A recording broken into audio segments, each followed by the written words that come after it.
할 양이 많기 때문에 드릴 수가 없을 것 같아요. 그래서 잘 들리죠? 잘 안 들려요?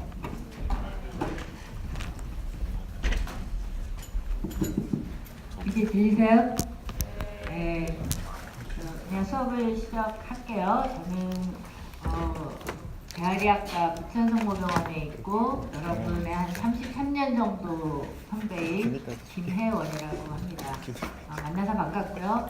제가 이번 시간에 해야 될 게 이제 전기진단이라고 여러분들한테는 제목이 나가 있는데 사실 신경계 단위 안에서의 전기진단이지 우리 의학 내에서의 전기진단이라고 얘기할 수는 없어요. 왜냐하면 전기진단이 굉장히 광범위하기 때문에 여러분 뭐 심전도도 찍어봤을 테고 뭐 뇌파 검사도 있고 이런 것도 다 전기 진단이거든요. 근데 제가 오늘 하는 거는 신경계 내에서의 전기 진단이 돼서 주로 근전도에 대해서 한다고 이해를 하시면 됩니다. 그래서 근전도 강의를 50분 동안 할 텐데 내용이 굉장히 어려워요. 여러분들이 그냥 일반적인 알고 있는 것보다 좀 더 굉장히 스페시픽하게 들어가는 부분이라서 내용이 어렵기 때문에 조금 주의를 기울여서 들어주셔야 되고요. 시험 문제는 이렇게 깊이 있는 그런 문제는 안 될 거고요. 여러분들이 신경계 전체에서 배운 거를 종합해서 이해해서 판단하는 그런 문제들로 시험 문제를 냈으니까 이렇게 이해를 하시면 돼요. 이 시간에 나온 걸로만 시험 문제가 이루어지는 게 다 아닐 수가 있어요. 여러분들 해부학적 지식 뭐 이런 거와 같이 합쳐서 문제를 풀 수 있어야지 될 거라고 생각을 하는데 그렇게 어려운 내용은 아닐 거예요, 시험 문제는. 그래서 여러분들이 근전도가 어떨 때 쓰이는지 이런 걸 알기 위해서 제가 케이스 하나를 먼저 여러분들한테 보여주는데요. 어떤 환자, 57세 남자가 한 이틀 전부터 좌측 발목이 떨어지면서 들리지를 않는다고 했어요. 발목 마비가 온 거죠. 걸으려면 어떻게 돼요? 이게 들려야 되는데 안 들리니까 자꾸 걸려서 넘어지는 거예요. 그래서 레프트 풋드롭이라고 우리가 이제 얘기를 하는데 이렇게 왔어요. 이 발이 지금 끌리니까 이렇게 지금 걸리는 게 보이죠? 그럼 풋드롭이다. 그럼 풋드롭이라면은 발목이 이렇게 처진 건데 왜 발목이 처졌을까? 그래서 발목을 이렇게 올리는 작용을 하는 게 뭘까를 생각을 여러분들이 하셔야 돼요. 뭘까요? 발목을 올리는 게 뭘까? 봤더니 이제 앵클 도지플렉션이에요. 그래서 앵클 도지플렉서가 약해졌구나. 마비가 왔구나. 그럼 앵클 도지플렉서가 어떤 머슬인지를 여러분들이 기억을 하셔야죠. 그래서 뭘까 봤더니 티비아리스 안테리어, 엑센스디스토롬, 익스텐사 헬리키스 이런 것들이 주로 작용을 하는데 메인은 티비아리스 안테리어예요. 그럼 이런 근육들의 문제가 돼도 발목이 떨어질 거고요. 근데 이런 발목들의 문제가 아니라 이런 발목들을 지배하는 디피로리알 러브가 망가져도 발목이 안 될 거고 이 디피로리알 러브는 코어피로리알 러브도 분지됐고 또 사이아틱 러브도 분지됐기 때문에 이 각각의 러브들이 망가져도 증상은 풋드롭이라고 해요. 또 이 사이아틱 러브는 어디서부터 나왔냐면 롬보세이크럴 플렉서스에서 나왔으니까 여기가 망가져도 풋드롭이 올 거고요. 이 플렉서스는 L4-5 루트에서 기인하는 거기 때문에 지금 이 과정 중에 어딘가가 망가져도 풋드롭이 올 수가 있어요. 그럼 우리는 이 풋드롭의 원인을 뭔지를 찾아내야지 환자를 진단을 해야지 치료를 할 수 있기 때문에 이 과정 중에 어디에 문제가 있는지를 보는 과정이 근전도다 이렇게 이해를 하시면 돼요. 아직까지 근전도 그럼 다른 걸로 진단할 방법이 없을까? 티비아리스 안테리어를 MRI 찍어 안테리어 자체에 끊어졌다든지 찍으면 나오겠지만 나머지 디피로니얼 러브 이렇게 하나씩 MRI를 찍어서 볼 수도 없고 찍었다고 형태학적 이상이 없으면은 아무 이상이 없는 것처럼 나오기 때문에 진단을 할 수가 없어요. 그래서 어딘지 그 다음에 보면 여기 L4-5 루트는 여기 허리고요. 이 디피로니얼 러브는 어디예요? 굉장히 다리 아래쪽이기 때문에 MRI를 찍는다면 다 찍어야 돼요. 여기 허리서부터 발끝까지 다 찍어야 되는데 그렇게 MRI 찍으려면 몇백만 원 들거든요. 그렇게 찍을 수도 없어서 유일무이한 검사다. 이런 과정을 진단할 수 있는 아직 의학이 발전이 이렇게 많이 됐다고 해도 이 근전도를 안 하고는 진단을 할 수가 없어요. 그래서 근전도가 굉장히 중요한 검사다. 이렇게 이해를 하시면 되고요. 그렇게 이해하시면 되는 게 여러분들 이 방에 전기가 지금 불이 들어와 있잖아요. 쉽게 생각하면 이 불이 들어오기까지 우리 화력발전소인지 수력발전소, 원자력발전소, 발전소에서 전기를 만들 거예요. 그렇죠? 전기를 안 만들어도 불이 안 들어올 거고, 발전소에 전기를 안 보내줘도 안 들어올 거고, 거기서 발전소에부터 나오는 큰 전줄이 망가져도 안 들어올 거고, 이 동네의 전선줄이 망가져도 안 들어올 거고, 이 형광등이 망가져도 안 들어올 거예요. 그렇죠? 어딘지 그 먼 길을 오는 과정 중에 어딘지를 찾아내는 게 근전도다. 이렇게 이해하시면 돼요. 이해되시죠? 그래서 그 과정이 이거예요. 그래서 여러분들이 이제 신경계 어퍼모터 뉴런과 로어모터 뉴런이라는 얘기를 많이 들으셨을 텐데, 근전도는 로어모터 뉴런의 병변을 우리가 감별 진단하는데 도움을 주는 그런 진단 방법에 의해서 이 모터 유닛이라는 게 어디서 시작되냐면 여기 하나의 안테리온 셀에서 이렇게 루트가 나가죠. 그럼 루트가 나가서 스파이널 러브를 형성하고, 스파이널 러브는 각각의 루트에서 나온 여러 개의 스파이널 러브가 합쳐서 플렉서스를 만들어요.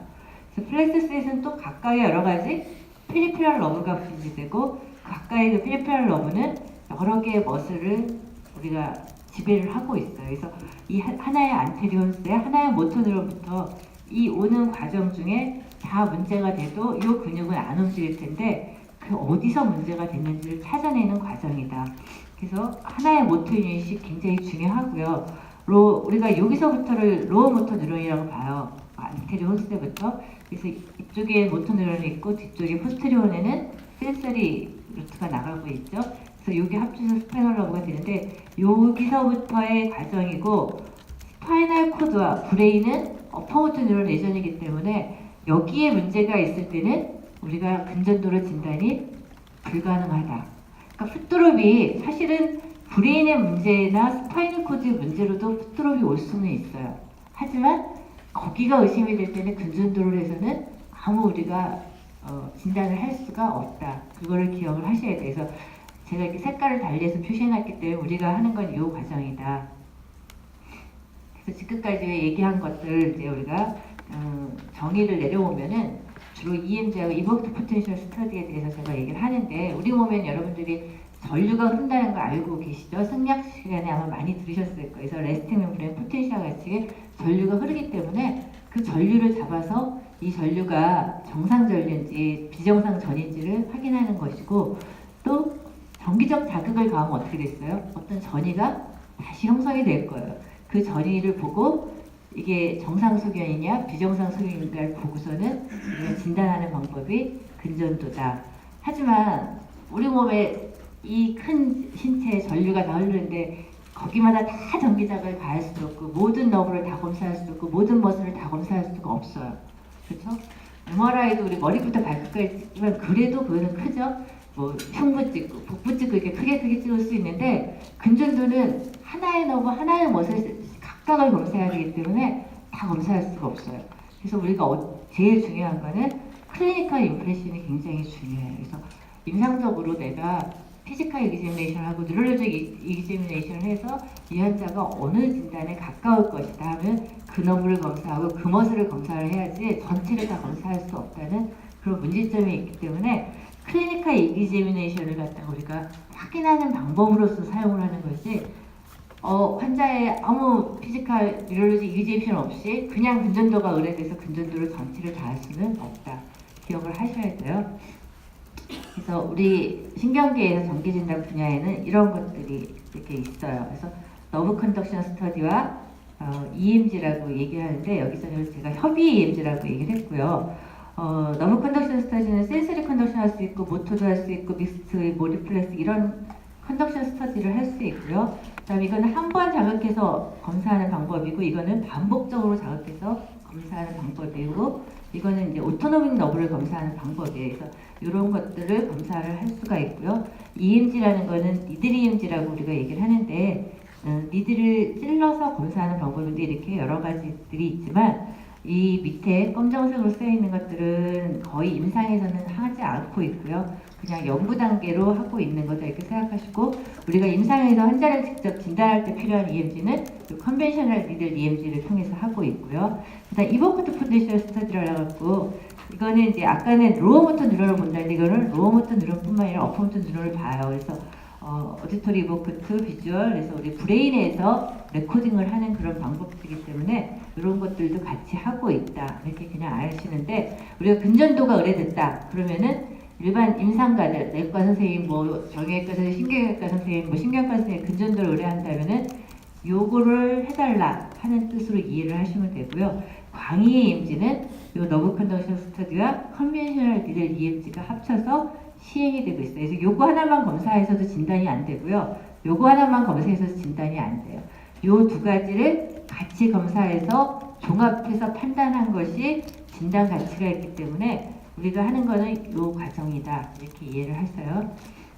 그래서 이런 EMG의 목적이 뭐냐? 지금까지 말했듯이 노로모터 뉴런 디지즈, 뉴로머스쿨라 디스오더를 갖다가 찾아내고 확인하는 과정이고, 레전 사이트를 로컬라이즈 할 수 있어요. 레전 사이트를 로컬라이즈 할 수 있다는 얘기 뭐냐면, 아까 말했듯이 플렉서스인지 이렇게 페리페럴 러브인지 이런 레전 사이트도 있지만, 메디안 러브도 플렉서스, 브라키아 플렉서스부터 분지되니까 어디서부터 나가요? 예. 지금 여기 보면은 업스 에어리어부터 손끝까지 나가요. 팔 끝까지 나가니까 굉장히 긴 거리를 주행을 하고 있거든요. 그럼 메디안 너브를 검사한다고 하면 이걸 다 검사할 수가 없고, 어디가 망가졌는지를 알아야 되잖아요.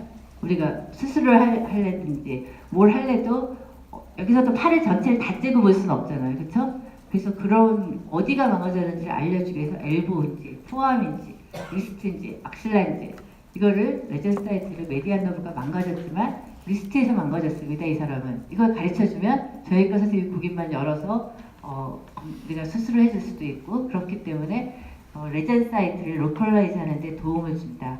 그 다음에 시비어리티를 할 수 있어요. 당연히 그렇겠죠. 뭐 전이의 값이 너무나 크다 작다 이런 걸 갖고서는 레전이 더 시비어리티가 심하다 안 심하다 이런 걸 구분할 수 있을 테니까 시비어리티를 할 수 있고요. 뉴로패시의 타입을 알 수 있다는데, 이게 뉴로패시라는 게 하나의 너브만 망가진 경우도 있지만 모든 여러 개의 너브를 동시다발적으로 망가뜨리는 병들이 있어요. 대표적인 게 당뇨 같은 거, 그다음에 유레미아, 톡신, 알코올, 뭐 여러 가지 원인에 의해서 우리 몸의 모든 말초신경들이 동시에 망가져가는 그런 병들이 있어요. 그래서 그랬을 때 그런 폴리뉴로패시의 타입을 알 수가 있어요. 이게 당뇨로 인한 것인지, 아니면 유레미아인지, 아니면 톡신에 의한 건지, 어디에 더 가깝겠다, 이런 것들을 좀 구분할 수가 있는 그런 큐를 갖다가 제시해 줄 수 있기 때문에, 어떨 때 위험하냐면 캔서 환자들이 뉴로패시가 왔어요. 그럼 이 캔서 때문에 뉴로패시가 온 건지, 캔서니까 뭘 썼겠어요? 항암 치료를 했거든요. 항암제 때문에 뉴로패시가 왔는지, 캔서 때문에 뉴로패시가 왔으면 어떨 것 같아요? 이유가 나쁘겠죠. 캔서가 아직 치유될 수 있는 병이 아니니까. 항암제 때문에 뉴로패시가 왔으면 그 항암제를 바꾼다든지 항암제를 끊으면 뉴로패시 자체는 좋아질 수가 있기 때문에, 그럴 때는 뉴로패시의 예후는 좋을 수가 있고, 치료 방향이 그렇기 때문에 결정이 될 수가 있고 예후도 알 수가 있다 하는 그런 목적을 갖고 우리가 검사를 시행하고 있어요. 그래서 지금까지 내가 아까 말한 걸 또 강조하는 거예요. 제가 강조하는 건 다 뭘까요? 시험에 나온다는 얘기죠. 그래서 보면은 CNS 레전, 어퍼모터 뉴레전만 제가 빨간색으로 이렇게 표시했고, 여기는 검사가 정기진단, 근전도를 할 수가 없다. 그러니까 여러분들이 진찰을 했는데 어퍼모터 뉴런 사인이 나와요. DTR이 막 증가되어 있고 바빈스키 사인이 나오고 호프만 사인이 나오고, 이럴 때는 똑같은 푸드로비였어도 그런 환자는 뭘 검사해야 돼요? 근전도를 할 게 아니라 브레인을 찍어본다든지 스파이널 코드를 찍어봐야지, EMG를 하면서 시간 낭비를 하면은 안 된다는 거죠. 그래서 여러분들이 재활약을 다 할 게 아니고 이 검사를 다 할 분들이 아니기 때문에 이 검사가 언제 필요한지, 어떨 때 내가 오더를 내야 될지를 알아야 하기 때문에 이걸 제가 강조하는 거예요. 별거 아니래도. CNS 레전은 EMG를 내시면은 별 도움을 못 받는다. 그래서 이렇게 뉴로패시, 마이오패시, 뉴로머스쿨러 정션의 문제가 의심이 될 때 근전도를 해야 된다. 근전도 기계에 어떻게 근전도가 이루어지는지를 보는 건데요. 스티뮬레이터에서 전기자극기가 있어요. 전기자극기를 환자의 전기자극을 확 주면 여러분 어떨 것 같아요? 전기자극이 오니까 전기고문하는 느낌이 들 거예요. 그렇지만 순간자극이기 때문에 그렇게 크게 문제는 안 되고요. 자극을 주면 어떤 전이가 만들어져요. 그럼 그 전이를 우리가 눈으로 봐야지 이게 이상인지 없는지를 알 테니까 잡아내야 되기 때문에 세 개의 일렉트로드, 레코딩 일렉트로드라고 해서 일렉트로드를 통해서 전이가 잡혀요. 잡히긴 잡혔는데 너무 작아서 잘 안 보여요. 그러다 보니까 기계에서 앰플리파이어라는 게 있어서 크게 증폭을 하고, 근데 우리가 딱 전기자극을 준 전이만 딱 잡히면 좋은데 여기도 어때요? 컴퓨터도 있지, 여러분 핸드폰도 있지, 형광등도 있지 하니까 이 눈에 안 보이는 전이가 여기 어떻게 지금 다 지나다니고 있어요. 우리는 안 보이지만 그 전이까지 여기에 같이 와서 막 잡혀 있어요. 그러다 보니까 어떻게 되겠어요? 우리가 딱 자극을 줬을 때 나온 전이 모양이 일그러지고 제대로 안 나타나요. 그래서 필터를 통해서 그런 주위에 있는 그런 전이들은 좀 없애주자. 그래서 우리가 원하는 전이만 좀 걸러내고 그걸 갖다가 AD 컨버터로 디지털 시그널로 이렇게 바꿔주고 그걸 이렇게 스크린, 옛날에 캐스드레이 튜브에서 만든 요즘은 모니터를 통해서 보고 있고요. 이 전이마다 독특한 소리를 갖고 있기 때문에 스피커를 통해서 그 전이의 소리를 들으면서 아, 이 전이가 무슨 전이가 나왔구나 하는 걸 알 수 있게 하기 위해서 스피커가 이렇게 달려요. 중요한 건 처음에 환자를 의뢰를 받으면 우리 체스트 엑스레이 찍어주세요, MRI 찍어주시면 어떻게 해요? 그냥 기사가 환자 눕혀놓고 딱 찍으면 돼요. 환자가 어디가 아프십니까? 진찰을 이럴 필요가 없는데 우리는 어떻게 해야 돼요? 다 진찰을 해야 돼요. 아, 이 사람이 메디안 너브를 검사해야 될지 페로니안 너브를 검사해야 될지 우리가 찾아내야 되기 때문에 환자의 히스토리와 피지컬 기제이 굉장히 중요하고 그거에 따라 의심되는 질환들이 뭐뭐뭐가 있겠다. 이 의심되는 질환들을 각각 다 배제시키려면 어떠어떤 너브가 어떠어떤 머슬이 검사돼야 되겠다는 계획을 세우셔야 돼요. 그래서 그 과정이 굉장히 중요하고 그게 잘못 계획이 세워졌을 때 어떻게 되겠어요? 아, 발전소에 문제가 있을 것 같으니까 발전소에 가서 보자. 근데 내가 발전소가 아닌 전혀 다른 이 형광등의 문제라면 어떻게 되겠어요? 엄청난 시간 낭비죠. 발전소까지 갔다 오려면 진단은 안 되고 발전소 가서 봤더니 아무 이상 없어. 그러면 아무 이상 없으니까 로모터 뉴런 레저 아니에요 이렇게 얘기해주면은 안 된다는 거예요. 그러면 거기 가서 봤는데 이상이 없으면 내가 생각한 진단이 클리니컬 인프레션이 잘못됐거나 생각하면 다시 피지컬을 하면서 어디일까를 다시 찾아내고 그거에 따라 다시 계획을 세워서 다시 검사가 들어가야 되기 때문에 누가 못해요? 일반 기사가 절대 검사할 수 없어요. 그냥 해부학적 지식부터 질환에 대한 특성 모든 것들을 다 알고 있어야지만 진단에 클리니컬 인프레션을 붙일 수 있기 때문에 의사만이 할 수 있는 유일무이한 검사예요. 심전도니, 뇌파니, 유발전이니 다 기사들이 하거든요. 근데 금전돈만은 아직도 의사가 할 수밖에 없다. 그래서 지금 센서리 컨덕션 하는 거, 모터 컨덕션, 여기 센서리 컨덕션 하는 거 보여주는데 이게 지금 메디안 너브 센서리 컨덕션 하는 거고요. 이게 올라 센서리 너브 컨덕션 하는 걸 보여주고 있어요. 그래서 근데 메디안 너브를 한다 하면은 메디안 너브의 지배 영역을 알아야지 거기서 레코딩을 하고 메디안 너브가 어디로 지나가는지를 알아야지 스티뮬레이션을 하고 하기 때문에 해부학적인 지식이 굉장히 많이 요구되는 검사다. 정확하게 메디안 너브 검사한다면서 발에다가 놓고 검사하면 메디안 너브 검사 되겠어요? 안 되겠죠? 네, 그렇게 제가 너무 지금 과하게 예를 들었지만 지금 메디안 너브 두 번째 손가락 첫 번째, 두 번째, 세 번째 손가락에서 검사해야 되는데 여기다가 메디안 너브 레코딩 놓고 메디안 너브 열심히 자극하면 안 나와요. 그러고서는 메디안 너브 이상입니다 하고 인터프리테이션 내보내면 저희과 선생님이 진짜 메디안 너브 이상인가 보다 하고 그 메디안 너브 열어보고 수술할 수 있거든요. 그렇기 때문에 검사자가 얼마나 제대로 익스퍼트가 돼 있느냐에 따라서 근전도의 결과는 상당히 많이 달라질 수가 있기 때문에 금전도 전문의가 따로 있을 정도로 미국에서는 이 보드가 따로 있고요. 우리나라도 보드를 지금 이제 나라에서 보는 건 아니지만 학회 차원에서 우리나라도 보고는 있어요. 그래서 이렇게 검사한다. 그럼 이런 모양이 나와요. 센서리는 이렇게, 모터는 이렇게. 그러면 모양에 따라서 시작하는 점이 원스텝, 그다음에 제일 피크레이턴시, 그다음에 크기를 암플리튜드, 그다음에 이렇게 자극을 한 군데서만 하는 게 아니라 두 군데에서 거리를 달리 두고 하면 거리 나누기 시간 차이라면 컨덕션 벨로시티 이런 것들을 구할 수 있기 때문에 레이턴시가 느려졌냐 빨라졌냐 암플리튜드가 크냐 작냐 속도가 어떠냐 이런 걸 보고 진단을 해나간다 이렇게 하시면 되고요. 하지만 우리 몸에 그 많은 너브를 아직까지 다 검사할 수는 없어요. 대표적으로 많이 하는 너브들을 여기다 써놨고요. 크라니얼 너브 중에서는 할 수 있는 너브가 이렇게 한정이 되어 있다는 거. 트렁크에 우리 플래닝 너브나 푸덴달 너브 이런 것도 검사를 하고는 있어요. 그 다음에 이제 지금까지 너브 컨덕션 스터디에서 얘기했고 지금 이제 니들이 있는데 니들을 찔러서 보는 거예요. 그래서 과정이 이렇게 4단계를 거쳐서 검사해요. 찌르는 순간 어떤 전이가 보였는지, 그 다음에 찌르고 가만히 내비두면 전이가 계속 나타나요. 그래서 나타나는 전이들을 보고 피브레이션이 나타났네, 엔드플레이스 스파이크가 나타났네, 이런 것들을 보고 검사를 하고 있고요. 그 다음에 니들을 찔러놓은 채 근육을 움직이게 해요. 찔른 머슬을 움직이게 해서 살짝 움직이게 하면은 모토일 액션 포텐셜이라는 게 나타나는데 그거의 모양이나 프리퀀시, 인터벌 이런 거를 보고 판단하는 거고요.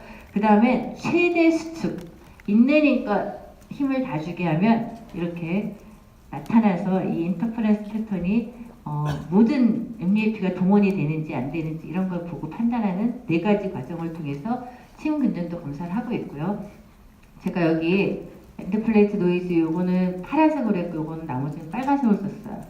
그래서 왜 이걸 다르게 썼냐면 이것도 여러분들이 기억을 하셔야 될 건데 기억하라는 거 어디다 시험에 나온다고 얘기했죠? 네, 그래서 요거는 정상전이에요. 여러분들도 다 갖고 있는 전이는 파란색이고요.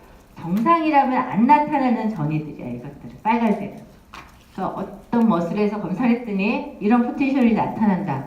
그러면은 어떤 질환이 있다는 얘기라고 이해를 하시면 돼요. 그래서 뉴로피시일 때 주로 너브가 망가졌을 때 주로 이런 포텐셜들이 나타나고 있어요. 그래서 인서셔널 액티비티는 정상적이에요. 찔리면서 나타나는 건데 이게 정상적으로 보이는 반응이에요. 여러분들 누가 여러분들이 따기를 한 대 딱 때리면 어떻게 반응해요? 가만히 있어요? 네, 가만히 있다는 게 이런 거 모양이겠죠? 이게 웬만한 사람들이 반응하니까 너 왜 나 때려? 내가 뭘 잘못했어요? 이제 같이 친다든지 하는 게 이 정도. 정상 인서셔널 액티비티면 무반응 상태, 반응이 이렇게 떨어지는 경우가 있고요. 반응이 일반 평균보다 과한 경우가 있어요. 그래서 이거는 삽입전이가 증가됐다, 이건 삽입전이가 감소했다 이렇게 표현을 하는데 감소하는 경우는 마이오패시, 머슬 디지즈일 때는 이렇게 감소하고요. 뉴로패시일 때는 이렇게 증가해요.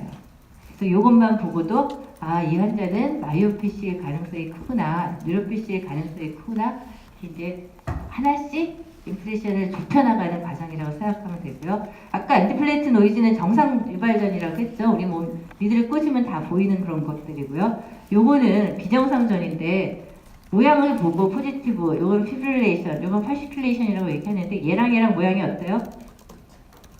피브릴레이션이랑 파시큘레이션 모양이 어때요? 여러분들이 보기엔 같죠? 근데 여기 보면 요만큼의 길이가 이건 2ms를 났을 때 요 모양이 나타나는 거고요. 이건 10ms를 나타났을 때 이 모양이 나타난 거니까 얘를 10ms로 놓으면 얘는 어떻게 되겠어요? 거의 짝깔에서 안 보일 거고 얘를 2ms로 놓다면 엄청 이렇게 퍼져 보일 거예요. 그렇죠? 그래서 요 수입이라고 하는데 요 한 칸의 크기를 얼마나 났냐에 따라서 파시큘레이션이 10으로 났어야지만 이 모양이 보인다. 이렇게 여러분들이 알고 계시면 돼요. 그래서 같은 모양이지만 크기가 다르다. 이렇게 이해를 하시고요. 아까 스피커가 근전도에게 달려있다는 게 이 포텐셜의 모양에 따라 소리가 달라요. 소리가 요거 피브레이션 같은 경우에는 프라이팬 뜨겁게 달군데 기름 딱 넣으면 어떻게 돼요? 탁탁탁탁 소리 나죠? 그런 소리가 난다. 이런 식으로 양철 지붕에 빗방울 떨어지는 소리다. 이런 식으로 표현을 하는데 이 각각의 소리를 다 들려줄 수는 없어서 제가 하나만 들어보세요. 이게 피브릴레이션 포텐셜이에요. 지금 나오는 게. 어떻게 들려요, 여러분 귀에는? 양철 지붕에 빗방울 떨어지는 소리처럼 들려요? 아니면 뭘로 들려요?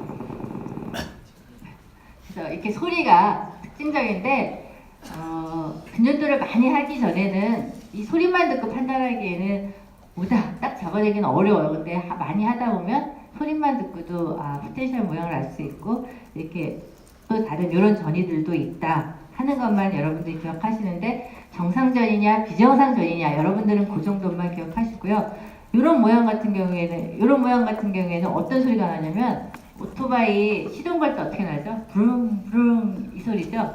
그래서 그렇게 나요. 크게 났다 줄어들었다. 크게 났다 줄어들었다. 이거는 군대 우리 행진했진 할 때 군인들이 발맞춰 행진을 탁탁탁 하는 그런 소리처럼 난다고 해요. 그래서 지금까지는 리드를 딱 꽂고 어떤 전이가 나타나는지를 본 거고요. 지금은 살짝 수축을 시켜요. 수축시킨다는 얘기는 리드를 어디 꽂았냐에 따라서 분리션을 시켜야 돼요. 그래서 우리가 바이세스 브라키에 꽂으면 분리션을 어떻게 시켜야 돼요? 바이세스 브라키가 어떤 작용을 하죠? 엘보 플렉서예요. 엘보 플렉션을 살짝 시켜 환자한테 하라고 하면서 나타나는 전이를 본 거예요. 그래서 아까 로우 모터는 하나의 모터 유닛을 설명했는데 하나의 모터 유닛이라는 거는 하나의 모터 뉴런이 엑손과 연결되어 있고 그 엑손이 몇 개의 너브 파이버를 내고 그 너브 파이버들은 또 각각의 머슬 파이버를 이렇게 지배를 해요. 그러니까 한 개의 모터 뉴런은 이것들이 합쳐진 MUAP다. 그러니까 하나의 머슬에서 각각의 머슬 포텐셜이 나타나는데 이거를 합쳐서 나타난 게 요 모양이에요. 그래서 요 모양을 보고 크기가 어떤지, 듀레이션이 어떤지 뭐 이런 것들을 보고서는 판단을 하는데 모터 뉴런마다 다 달라요. 어떤 거는 3개의 머슬 파이버밖에 지배를 안 하고 많은 거는 1500개까지 지배를 한다고 해요. 그럼 1500개가 합쳐지면 어떻겠어요? 엄청난 모양의 포텐셜이 나오겠죠. 그래서 그거는 머슬에 따라 조금씩 차이가 날 수가 있어요. 그래서 이렇게 미니멀 머슬 컨트랙션 할 때 MUAP가 나타나는데 제가 이거 하나를 예를 들어서 보여줄게요. 하나의 모터 뉴런이 3개의 머슬 파이버를 지배하고 있었어요. 뭐 또 다른 것도 이렇게 이런 것들이 여러 개가 있었어요. 그래서 우리 이 하나의 모터 뉴런이 그러면 3개의 머슬 파이버 합쳐서 이 모양을 만들었는데 이 머슬 파이버가 망가졌어요. 머슬 파이버가 망가졌다는 거는 마이오피스죠. 머슬 디지즈예요. 그렇죠? 그래서 머슬 디지즈가 됐을 때 봤더니 이 하나의 모터 유닛이 활성화되면 이게 망가졌으니까 얘는 머슬 포텐셜을 못 만들어요. 그럼 뭐가 합쳐진 게 아까 3개였는데 원래 얘는 3개를 합쳐서 만들었는데 이게 망가져 버리니까 2개밖에 합쳐지지가 못해요. 그러니까 어떻게 되겠어요? 합쳐진 모양이 작고 스몰 앙플리튜드 듀레이션도 짧아요. 숏 듀레이션에 MUAP가 나오더라. 그 다음에 요 A라는 모터 뉴런, B라는 모터 뉴런도 다 3개의 머슬식을 지배하고 있었는데 요 너브 파이브, 엑손이 망가졌어요. B의 엑손이. 그러면 A는 원래 자기는 3개만 합쳐서 3개 이렇게 만들어야 되는데 얘가 B의 게 망가지니까 이 머슬 파이버들은 어떻게 돼요? 얘가 망가지면 얘도 그 산하에 있으니까 같이 따라 죽어야 되는데 안 죽어요. 그럼 어떻게 되겠어요? 얘네들은 다 여기 와서 붙어버려요. 붙으니까 3개만 지배했던 게 갑자기 6개를 지배하게 되고 6개가 합쳐지니까 지글지글지글지글한 이렇게 하이 암플리튜드 롱 듀레이션의 MUAP가 만들어져요. 그래서 머슬 디지즈는 스몰 암플리튜드 숏 듀레이션이고 너브에 문제가 있는 그런 경우에 뉴로피시는 하이 암플리튜드 롱 듀레이션이더라.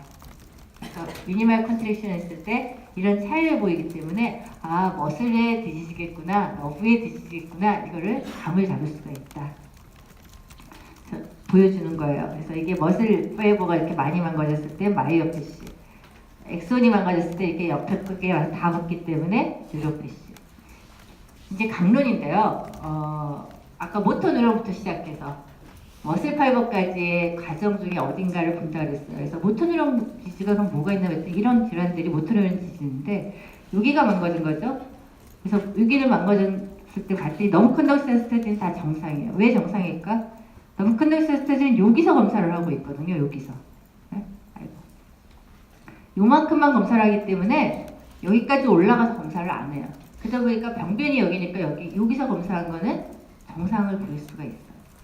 니드리엠질하면 움직이지 않고 가만히 있을 때 보면 이런 포텐셜들이 나타나는데 특징적인 게 포지티브 피브릴레이션 뭐 이런 건 다 나타날 수 있지만 다른 뉴로패시와 달리 특징적인 게 파시큘레이션 포텐셜이 잘 나타나요. 그래서 이게 보이면 굉장히 심각한 질환이 수 있겠구나 생각해야 돼. 우리 ALS, SMA가 다 심각한 병들이잖아요. 그래서 파시큘레이션 포텐셜이 특징적으로 보인다. 그 다음에 살짝 미니멀 컨트랙션에서 보는 MUAP는 뉴로표시니까 여기서부터 여기까지 다 너브예요. 이 머슬 자체가 아닌 나머지는 다 너브기 때문에 하이 컴플리트 롱 듀레이션을 보인다. 그다음에 스파이널 러버루트는 여기가 망가진 거죠. 그래서 뭐 우리 잘 아는 디스커니에이션, HMP 뭐 이런 여러 가지들에 의해서 올 수가 있는데 요 루트가 지배하는 근육에서만 이런 비정상 전이가 나와요. 포지티브 샤프웨이브나 피브릴레이션 포텐셜이 나와서 우리가 L5 루트가 망가졌는지 C7 루트가 망가졌는지 뭐 L4가 망가졌는지는 L4 루트가 지배하는 것을 검사해보고 L5 루트가 지배하는 것을 검사해봐서 L4 루트가 지배하는 머슬에서는 이런 게 안 나타나는데 L5 루트가 지배하는 머슬에서는 이게 나타났다면 L5 루트가 망가졌구나 이렇게 이해를 하는 거예요. 그래서 이런 과정을 잘 이해를 하셔야지 여러분들이 시험 문제를 풀 수가 있을 거예요. 그래서 이것도 뉴로패시니까 하이 컴플리티드 롱 듀레이션이고요. 또 마찬가지예요. 컨덕션은 여기서만 이루어지기 때문에 여기에서는 이상을 안 보여요. 플렉서 패시도 마찬가지죠. 뭐 여러 가지 원인에 의해서 플렉서스가 뭐 우리 신생아 태어나면서 업스팔시도 올 수 있고 뭐 캔서에도 오고 그다음에 뭐 교통사고니 넘어져서 뭐 휴메리스 프랙처 여러 가지에서 플렉서 브라키아 플렉서스도 오고 그다음에 피머 프랙처나 뭐 이런 걸로 룸보세이크럴 플렉서도 오는데 그것도 플렉서스가 지배하는 머슬에서 이런 걸 보이는 거지 아무 데서나 보이는 게 아니기 때문에 플렉서스 어디에서 이런 게 나왔느냐에 따라서 플렉서스의 어느 부분이 망가졌구나 하는 걸 찾아내시는 거고요. 뉴로패시도 어떤 너브인지 메디안 너브가 지배하는 근육에서만 이상이 보일 거고 메디안 너브 컨덕션을 하면은 거기에서 이상이 보일 거예요. 폴리뉴로패시는 여러 개의 너브의 컨덕션이 이상이 보일 거고 그 여러 개의 너브에서 다 지배하는 머슬에서 이런 걸 보일 거다. 이렇게 이해하시면 되고 그래서 뉴로패시의 종류가 이렇게 여러 가지가 있는데 이제 제가 부위에 따라 아니면은 원인에 따라 나눠놓은 거예요. 그래서 한 개만 카팔 터널 신드롬 어디에서 망가진 거죠? 리스트에서 메디안 너브가 망가진 거예요. 그러면 메디안 컨덕션을 이렇게 하면 여기는 이상이 보일 거고요. 이 위쪽을 하면 위쪽은 이상이 메디안 너브가 이상이 없겠죠. 여기는 이상이 있어도 그 다음에 여기에서 망가진 거니까 메디안 너브는 여기서부터 쭉 이렇게 다 분지돼요, 그렇죠? 그럼 메디안 너브가 지배하는 머슬이 포함에도 있고 리스트 핸드에도 있어요. 그러면 여기서 망가졌을 때는 포함에 있는 메디안 지배 머슬, 플렉서 카르피 라디얼리스라든지 뭐 플렉서 폴리키스 롱구스라든지 프로네이트 이런 머슬에서 이상 소견이 없어야 되겠죠. 여기 밑에서만 이상이 보여야 되니까 핸드 머슬에서만 뭐 에이비더프 폴리키스 브레디스 이런 데서만 이상이 보여야지만 우리가 여기에서 문제가 있다고 하는 거지 여기에서까지 이상이 나오면 더 위에부터 병변이 있겠구나 이렇게 생각을 하셔야 돼요. 이해되시죠? 카팔 터널 신드롬 잘 기억하세요. 그래서 그 다음에 뉴로머스큘러 정션은 너브와 머슬이 연결된 접합 부위인데 대표적인 질환이 이런 마이어스티나 그래비스, 이터널 람버트 신드롬, 뭐 보툴리스 톡신 이런 거에 의해서 일어나는데 컨덕션 스터디 하면은 보통 정상이에요. 이것도. 그다음에 니들이 EMG 하면 이렇게 에브노멀 스폰테니스 액티비티가 잘 안 보여요. 이거는. 근데 특징적인 게 MUAP도 별로 이상 소견을 안 보여요. 그럼 이거는 어떻게 진단을 해야 하는데 아까 너브 컨덕션 스터디 중에 특수한 너브 컨덕션 스터디가 하나 있었어요. 리페티티브 너브 스티뮬레이션에서 반복 자극을 하면 처음 자극을 했을 때는 이상 소견이 안 보이는데 계속 자극을 하면 점점 작아지는 그런 소견을 보여요. 그래서 이 검사를 해야지만 이 질환이 의심될 때는 이 검사가 꼭 필수이다. 기억을 하셔야 돼요. 이제 마이오피시, 머슬 디지스인데 이거는 머슬 자체의 문제이기 때문에 컨덕션에 이상이 없고요. EMG상 이런 게 보이기도 하고 안 보일 수도 있다. 그 다음에 마이오토닉 아니면은 특징적인 디스차지 아까 오토바이 시동 걸 때 나는 마이오토닉 디스차지가 특징적으로 보인다. 그래서 이거는 이게 보이면 바로 진단을 할 수 있기 때문에 한번 보면은 잊어버리지 않는 그런 전이가 될 거고요. 마이오피시는 여기까지는 다 차이가 없는데 뭐에 차이가 있어요? MUAP가 작고 듀레이션이 짧은 그런 MUAP가 나타난다. 그래서 머슬 디지즈, 마이오사이티스, 뭐 디스젤 머스큘러 디스트로피 해서 머슬에 관련된 디지즈라고 하면은 이게 보여야 되고 하이감플 롱 듀레이션이 보이면 머슬 디지즈는 아니다. 이렇게 기억을 하시면 돼요. 마이오패시도 이렇게 여러 가지 종류들이 많다. 그래서 폴리마이오사이티스 때 우리가 스테로이드를 쓰거든요. 치료제로. 근데 폴리마이오사이티스가 스테로이드 쓰면 좋아지는데 이제 EMG를 통해서 이 환자가 좋아지고 있는지 봐달라고 하는데 스테로이드를 쓰면 또 그게 마이오패시를 유발할 때도 있어요. 그래서 이거 두 개를 감별하는 경우에도 EMG를 할 경우가 있어요. 그래서 아까 다시 제자리로 돌아왔죠. 붓드럽이 왔어요. 그래서 피지컬 이비에이션을 했더니 이 환자를 봤더니 힙 AB 덕터가 조금 떨어지는 것처럼 붓 플러스니까 뭐 거의 노말이죠. 근데 앵클 도지플렉스는 푸어예요. 여러분 매뉴얼 머슬 테스트 하는 거 배우셨나요? 우리 뭐 1점, 2점, 뭐 노말, 제로, 굿 이런 거에 대해서 배우셨나요? 아직 강의 안 들었어요? 어찌됐든 정상일 때 노말, 그 다음에 굿, 페어, 푸어, 페이스 제로로 나가는데 푸어고 앵클 플란터 플러스가 굿 플러스예요. 센서리는 레프트 레터럴 레그랑 풋 도즘에 센서리 로스가 있었다. 니적이 약간 떨어졌다. 나머지는 다 이상 소견이 없었어요. 그럼 이제 이 문제가 되는 제일 문제가 이거네요. 이거 그래서 이거가 어딘가 앵클 도지플렉서가 푸어고 센서리 영역이 여기가 도대체 어떤 너브인지 어떤 루트인지 그걸 여러분들이 아셔야 되겠죠. 그래서 아까 보여준 그거고요. 이게 쭉 보시면 이것들을 우리는 감별해야 된다. 티비알리스 안테리어 머슬의 문제는 이 올라가면서 이렇게 연결이 되어 있기 때문에 여긴지 어딘지를 우리가 보자. 그래서 지금 거를 열고 한 거예요. 이거는 크게 보면 과정 중엔 여기까지지만 더 위로 올라가면 아까 스파이널 코드나 브레인에 문제가 있어도 올 수는 있다고 했고 하나의 너브가 아닌 여러 개의 너브 중에서 이게 제일 심하게 왔기 때문에 요거부터 증상이 나타날 수도 있고요. 머슬, 티비알리스 안테리어 머슬 자체의 문제일 수도 있다 하는 거 알고 있고요. 그래서 룸보세이크랄 루트가 L4-5에서 이렇게 루트가 합쳐져서 플렉서스를 형성해서 룸보세이크랄 트렁크를 형성하고 뭐가 나와요? 페로니아라고 TBR 너브가 나오는데 이게 합쳐서 사이아틱 너브로 나오죠. 사이아틱 너브가 이렇게 내려오면서 여기서 커먼 페로니알과 TBR로 나눠져요. 그렇죠? 페로니알 너브는 피블라 헤드를 돌면서 딥페로니알과 슈퍼피셜 페로니알로 나눠져서 딥페로니알 너브가 티비알리스 안테리어를 지배하고 있는데 요거 자체만 망가져도 문제겠지만 여기서 망가져도 문제인데 아까 센서리가 어디라 그랬어요? 레터럴 렉이랑 풋 도즘이라 그랬어요. 레터럴 렉을 봤더니 이 위까지 단지 여기까지인지 모르지만 슈퍼피셜 페로니알과 딥페로니알 다 연결되어 있는 걸 보면 그냥 슈퍼피셜 페로니알보다 딥페로니알만 망가진 게 아니라 훨씬 위에 가능성이 있겠구나 생각을 할 수 있고요. 그래서 커먼 페로니알 레전은 이렇게 피블라 헤드 뒤에서 트라우마를 입었을 때 잘 오고 뭐 마른 사람들이 다리를 잘 꽂고 앉아 있을 때도 온다. 근데 이럴 때 페로니알 러브가 의심될 때는 페로니알 모터 컨덕션이나 센서리 컨덕션이 다 이상을 보일 테고요. 페로니알 러브가 지배하는 머슬들만 이상을 보이고 나머지 머슬들은 다 정상 소견을 보이면 이걸로 진단을 할 수가 있을 거고요. 그 다음에 그래서 이렇게 보여준 거고요. 사이아틱은 주로 힙 디스로케이션 프랙처 이럴 때 잘 오는데 너브 컨덕션 스터디는 사이아틱 너브의 이상 소견을 보여야 돼요. 그러니까 사이아틱 너브는 페로니알 TBR이기 때문에 두 개가 다 이상 소견을 보여야 되고요. EMG에서는 이 사이아틱 너브가 지배하는 머슬들만 이상 소견을 보여야 돼요. 그러니까 페로니알 머슬만 이상이 아니라 TBR 너브가 지배하는 머슬도 이상을 보인다.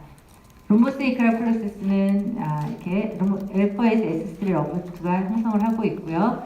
주로 DM 이런 것들에서 오고 뭐 네오플라즘 그다음에 이런 헤마토마 이런 것들에서 오는데 너무 컨덕션 스터디라면 룸보세이크랄 플렉서 관련 있는 너브에서 이상을 보일 수도 있지만 대부분은 정상인 경우가 많고요.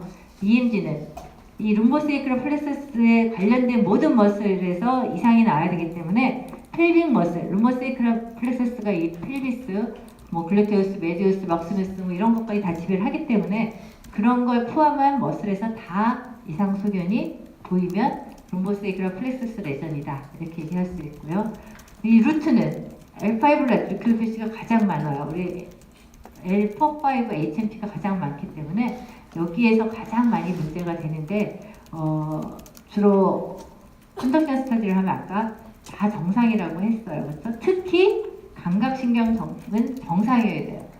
운동신경은 가끔 이게 오래됐을 경우에 머슬이 다 아트로피가 빠져버린 경우가 있어요. 그러면 머슬에서 레코딩을 하는데 머슬에서 잘 안 잡혀서 암플리튜드가 굉장히 적게 보이는 경우가 있기 때문에 혹시 그럴 경우가 있지만 아큐트한 거나 서브아큐트한 레전이라든지 할 때는 어찌됐든 모든 워밍 컨덕션 스터디는 정상이고 특히 이거 잘못 썼네요. 슈퍼피셜 페로니아 센서리 너브는 정상이어야 된다. 미들 EMG는 아까 한 머슬에 뭐가 더 포함이 되어 있어요? 루트에서 지배하는 파라스파이널 머슬. 이게 굉장히 중요해서 이거가 한 개밖에 없기 때문에 다른 거는 여러 개의 머슬들이 있어서 몇 가지씩 검사할 수 있는데 이거는 루트가 지배하는 머슬은 단 하나예요. 파라스파이널. 그래서 이 파라스파이널 머슬에서 이상이 있는지 없는지를 꼭 확인을 해야 되고 여기에서 이상이 있어야지만 루트 레전이다 이렇게 얘기를 할 수가 있어요. 그래서 아까 레터럴 레그라고 했는데 루트를 보니까 L5 루트도 레터럴 레그랑 풋도즘을 지배하고 있어요. 그러니까 이 환자 같은 경우에 어때요? 페로니알 러브의 이상에서도 이렇게 센서리 로스를 보일 수 있고 L5 루트에 문제가 있어도 이런 센서리 로스를 볼 수가 있겠구나. 그러니까 기억을 하셔야 되겠죠? 그래서 컨덕션 스터디를 뭘 할까 생각해 제일 먼저 뭘 하고 싶어요? 맨 밑에서부터 올라온 페로니알부터 일단 이상이 있으니까 페로니알 러브 컨덕션 스터디를 모터 너브랑 센서리 러브 컨덕션 스터디를 했어요. 이게 이상을 보이면은 너무나 쉽게 우리는 진단을 페로니알이겠구나 이렇게 쉽게 생각을 할 수 있는데 이게 만약에 이상을 보이지 않는다든지 이상을 보여도 이걸 왜 할까요? 네, 더 위쪽 레전 사이아틱인지 봐야 되니까 이게 정상이지만 페로니알이지 이게 TBR 슈랄이 정상이 아니면 페로니알 러브 레전이라고 할 수가 없죠. 그래서 TBR 모터하고 슈랄 센서를 해서 이게 어떤가 봐야 되고 이게 또 비정상이다. 그럼 사이아틱보다 더 위일 가능성도 있겠구나 생각을 해서 룸보세이크라 플렉서스에 나오는 다른 너브 컨덕션을 해봐야 돼. 그래서 다른 너브 레트럴 페모랄 피테니어스 너브 컨덕션 스터디를 해서 어떤지 한번 보려고 그러고요. 그래서 해서 봤어요. 아니 페로니알 모터 너브 컨덕션 스터디를 했더니 컨덕션 블라스티도 정상, 레이터 시트 정상, 암플리튜드 정상. 정상이라는 얘기죠. 슈퍼피셜 페로니알을 했더니 다 정상이래요. 다 정상이면 페로니알이 아니라는 얘기는 사이아틱도 아닐 가능성이 많고 룸보세이크라 플렉서스 아닐 가능성이 있어요. 그래서 그럼 이제는 뭘로 진단을 해야 되냐면 미들 EMG를 통해서 확인을 해야 돼요. 그래서 뭘 검사할까? 페로니알 러브가 지배하는 것을 검사해야 되고요. TBR 러브가 지배하는 것을 검사를 해야 되고요. 디퍼런셜을 해야 되니까 그 다음에 더 위에 페로니알 TBR가 아닌 룸보세이크라 플렉서스가 지배하는 다른 머슬도 검사를 해줘야 되고 루트 레전인지를 봐야 되기 때문에 L5 파라스파이널 머슬도 검사를 해야 돼요. 그래서 TBR리스 안테리어, 디페로니알 러브가 지배하는 거, 슈퍼피셜 페로니알 러브가 지배하는 머슬, TBR 러브가 지배하는 머슬, 그 다음에 TBR 러브가 지배하지만 루트가 달라요. 이건 S1, F5에서 하나 더 했고요. 그 다음에 사이아틱 러브가 지배하는 바이스 페모리스, 그 다음에 룸보세이크라 플렉서스 위쪽을 봐야 되기 때문에 같은 F5지만 글루테우스, 메디우스, 텐서파시아 라타 중에 하나를 했고요. 파라스파이널 머슬을 했어요.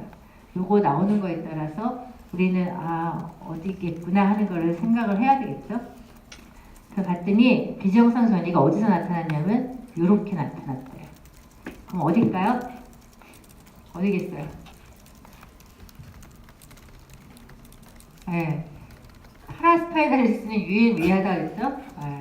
F5 루트가 지배하는 머슬에서 나왔기 때문에 아니 여기 안 나왔으면 이렇게만 이상 소견이 보이면 플렉서스일 거고요. 여기까지 이상이 안 나오면 이것만 갖고는 우리가 이것만 나온 거니까 뭐겠어요? 페로니알 레전이겠죠. 다른 머슬은 요거를 다 검사했는데 다른 머슬은 이상이 없다는 얘기니까 요거 두 개만 이상이면 페로니알, 여기까지면 룸보세이크라 플렉서스일 거고요. 그쵸? 그래서 이 환자는 봤더니 텐서파시아 라타는 슈퍼피셜 페로니아 이렇게 지배하더라. 제가 여러분들 이해를 돕기 위해서 이런 표들을 넣어준 거니까 공부하실 때 그냥 참조하시면 될 것 같고요. 그래서 결론은 L45 루트레저. 그래서 우리가 EMG 인터프리테이션을 루트레저는 라디큘러 패시라고 우리가 의학 용어를 쓰고 있기 때문에 레프트 L45 라디큘러 패시다. 이렇게 인터프리테이션을 해서 이제 레포트가 나가게 됩니다. 그래서 이 레포트 하기까지 어떤 너브를 검사할지, 어떤 머슬을 검사할지가 굉장히 중요하고요. 쓸데없는 너브 잔뜩 검사해놓고 이상이 있다 없다를 얘기하기 어려울 때가 많아요. 그래서 이 익스퍼트라고 하면은 최소한의 신경 검사, 최소한의 머슬을 검사하고도 진단이 붙어야 되는데 잘 모르면 어떡하겠어요? 이너브도 해보고 전어브도 해보고 머슬도 다 찌르고 해요. 그래서 여러분들 근전도 검사를 본인이 해본 적이 있는 사람 있어요? 아직은 아픈 데가 없으니까 아무도 없는데 한번 해보시면 아까 니들로 찔른다고 했죠? 네. 그러면 머슬 지금 이 환자 같은 경우에도 머슬을 몇 개 안 했어요. 하나, 둘, 셋, 넷, 다섯, 여섯 개 밖에 안 했는데 6군데를 찔러도 어떨 것 같아요? 찌르고 가만히 살펴봐야 돼. 수축시켜. 바늘을 찔른 머슬을 컨트랙션을 시키면 어떨 것 같아요? 굉장히 아파요.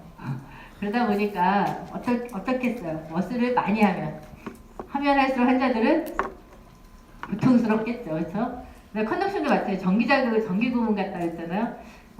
전기자극을 가하니까 하면 할수록 많이 할수록 아파요. 아픈데 최소한으로 하고 진단이 붙인다고 하면 가장 좋은데 이제 전공이 처음 된다든지 잘 못한다든지 하면 어떻게 해요? 해갖고 검사해갖고 온 거 보면 컨덕션은 기본적으로 한 10몇 개 이상 해갖고 오고요. 머슬은 한 20개 이상 해갖고 와요. 왜냐면 빠뜨리면 아예 진단이 안 될 수도 있기 때문에 일단 해놓고 보자. 나중에 그게 필요했던 검사인지 아닌지 모르지만 일단 해놓고 보자 하기 때문에 왜냐면 빠뜨렸으면 어떻게 돼요? 환자 다시 오라 그래서 다시 해야 돼요. 그리고 검사 시간이 어떨 것 같아요? 오래 걸려요. 1시간 정도 걸려요. 그래서 한 케이스 1시간 정도 우리가 잡고 있거든요. 그러니까 하루에 할 수 있는 근전도 검사 건수가 한 몇 개 되겠어요? 우리가 8시 반부터 근무해서 5시까지 한다고 하면 점심시간 빼고 하면은 하루에 오전 오후 많이 해야 4개씩 4개씩밖에 못해요. 그래서 8개 정도 우리가 잡고 있거든요. 그러다 보니까 시간도 많이 들어. 그 다음에 의사가 직접 해야 돼. 의사가 하루 종일 매달려 있어요. 그러다 보니까 어떨 것 같아 비용이? 근전도 검사 비용이 비싸요. 그래서 수가가 비싸요. 우리가 MRI는 기계값이 비싸서 비싸지만 이거는 전문 인력이 시간을 많이 투자하기 때문에 다른 심전도 뭐 EEG 이런 거 찍는 거하고는 비교할 수 없이 가격이 좀 나가요. 보험이 되는데도 불구하고. 그래서 근전도는 조금 전문가한테 가서 받는 게 왜냐면 이렇게 많이 하지 않을 이 정도는 해줘야지 진단이 나오는데 로컬 가면 어떻게 하냐면 페로니알 이런 환자가 가면 페로니알 한 개만 딱 컨덕션하고 니들 EMG 한 개 딱 찌르고는 똑같이 수가를 받아요. 돈은 똑같이 받아요. 근데 진단은 되겠어요? 안 돼요. 잘 안 돼요. 페로니알로 이상 없다. 이상 있다. 그것만 얘기해줘요. 그렇기 때문에 여러분들이 주의해야 될 거는 이거는 좀 대학병원급에서 우리 진단 상해 진단서 아니면 장애 진단서 보험 회사에서 돈을 지급하는 진단서 이런 것들 필요한 근전도가 필요하다고 하면 로컬에서 한 근전도는 하나도 믿어주지 않고요. 다 대학병원 가서 다시 해갖고 오라고 하기 때문에 어려운 검사다. 그리고 의사가 꼭 해야 되는 검사다. 그 다음에 보드가 있을 정도다. 전개진단 전문 보드가 따로 있을 정도다. 이렇게 기억을 하시면 돼요. 그래서 이 환자 같은 경우에는 이런 보조기를 해줬어요. 왜 해줬을 것 같아요?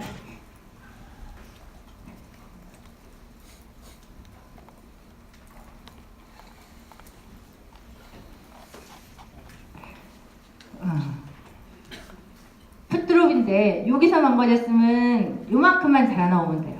그쵸? 금방 회복이 되기가 쉬워요. 여기서 망가졌으면 너브가 쭉 다 망가져 내려가거든요. 그럼 다시 재생이 되려도 여기 쭉 재생이 되려도 내려와야 돼요.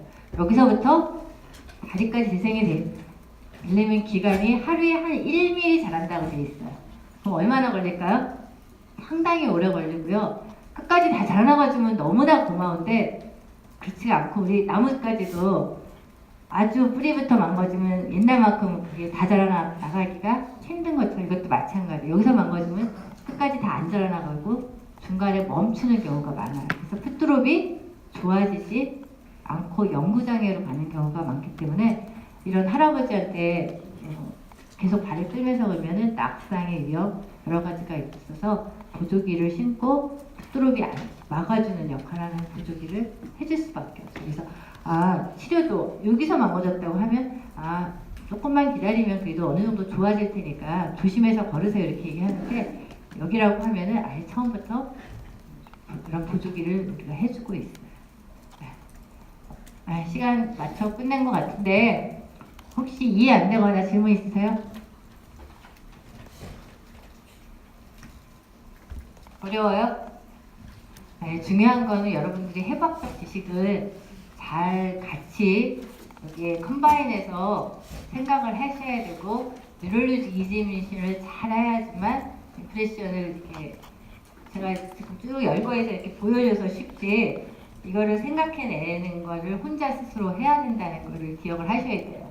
그래서 제가 제일 간단한 풋드롭을 보여서 그렇지만 이 손가락이 저려요. 이렇게 손가락 하나만 저리는데 하고 올 수도 있거든요. 그랬을 때 어떻게 이제 해나갈지 이런 것들을 기억하시면 돼요. 질문 없으시면은 그냥 마칠 거고요. 혹시 여기서 다 있는데 질문하기 어려우시면 개별적으로 와서 질문하셔도 됩니다. 네.